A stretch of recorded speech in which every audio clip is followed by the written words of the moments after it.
吳若希因工作離港，未能送外婆最後一程。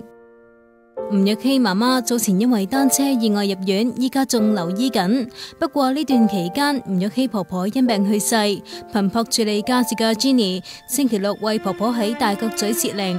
不過撞正星期日 ，Jenny 要離港工作，所以送唔到婆婆最後一程。佢聽日會過嚟嘅，我聽日唔喺香港，會有看護同埋有屋企人同埋有 uncle 咁樣過嚟咯。咁佢都有唔開心，但係都尚算穩定嘅個情緒。咁我覺得